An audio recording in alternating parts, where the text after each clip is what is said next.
Welcome to Everyday English, the podcast where we explore the beautiful, ordinary moments that shape our lives through the lens of language and memory. I'm Sarah. And I'm Michael.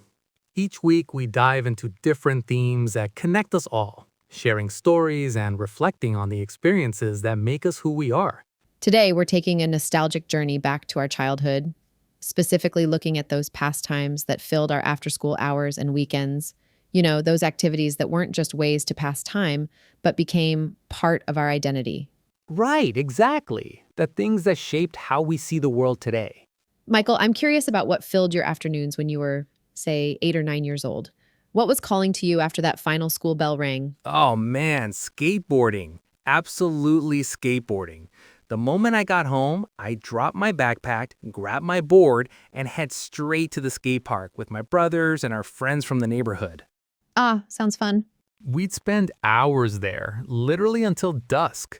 I have this vivid memory of the setting sun casting these long shadows across the concrete, and we'd still be trying to perfect our kickflips or attempting to drop in on the bigger ramps.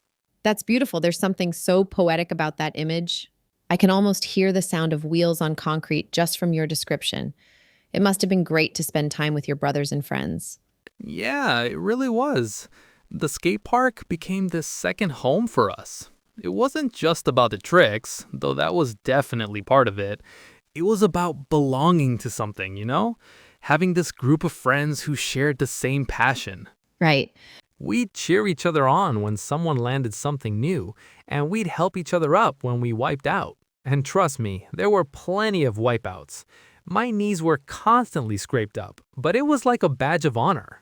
And you know what's funny? Each skate park had its own personality, its own soundtrack. There was this one park downtown that had this metal coping that would ring out whenever someone landed a grind just right. It was like music. That's beautiful. Each place having its own signature sound.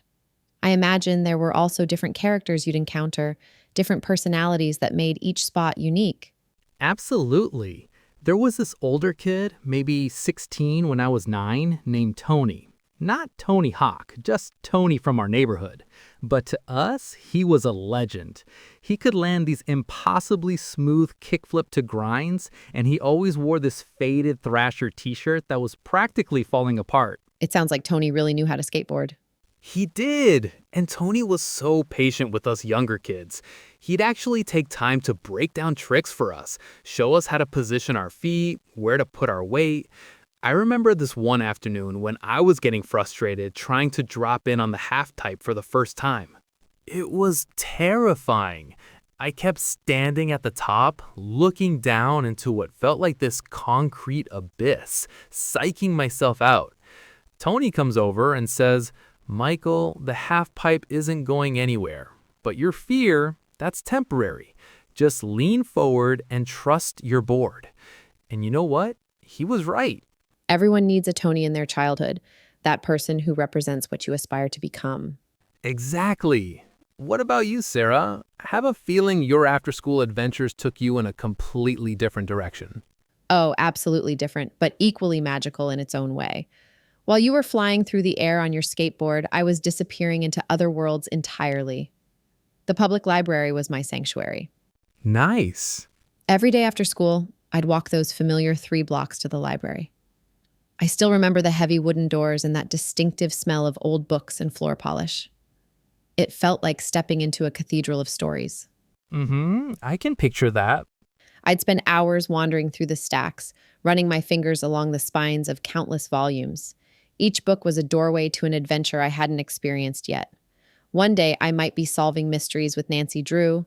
The next, I'd be exploring Middle Earth with Tolkien. That's amazing. So while I was physically pushing my limits on concrete, I was pushing the boundaries of my imagination. There was this one corner of the library, tucked away near the biography section, where they had this oversized armchair. It was burgundy leather, worn soft from years of readers before me. your spot.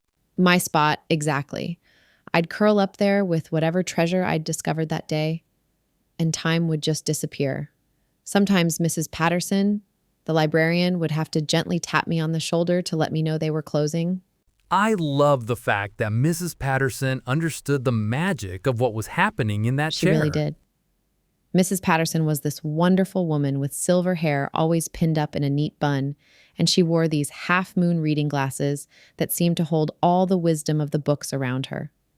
She never made me feel rushed or guilty for staying so long. That's so cool. In fact, she started setting aside books she thought I might enjoy. I'd come in and find a small stack waiting for me on her desk with a little note. Sarah thought you might like these adventures. It was like having a personal book curator who understood That's my soul. incredible. What a gift to have someone recognize your passion and nurture it like that. Did any of those recommendations particularly stick with you? Oh, absolutely. There was this one book she recommended when I was about 10, A Wrinkle in Time, by Madeline L'Engle. I'll never forget the note she left with it. Sarah, for a girl who loves to travel through stories, here's a journey through space and time. That book completely changed how I thought about what was possible in literature. And I remember struggling through some of the denser classic novels, but pushing through because I knew there was something valuable waiting for me on the other side. Absolutely. And persistence. I mean, I probably attempted my first successful kickflip about 200 times before I landed it cleanly. Yes, exactly. Being persistent in your goals pays off. Both of our childhood pastimes also taught us that there's always more to discover, whether that's in the pages of a book or in mastering a new trick. You're right, Michael. And I think both taught us patience, too.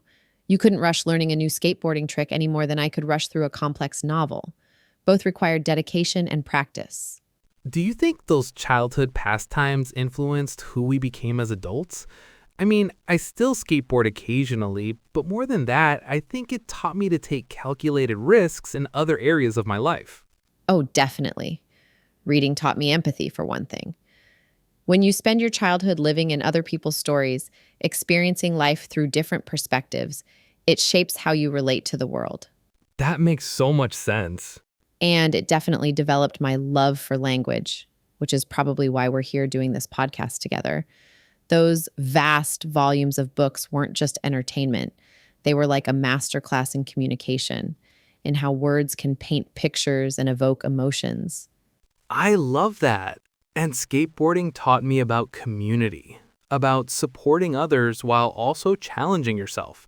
Plus, it gave me this appreciation for the physical world, for urban spaces, Right. and Those how we childhood move through pastimes them. remind us that some of the most important learning happens when we're not trying to learn at all, when we're just following our curiosity and passion.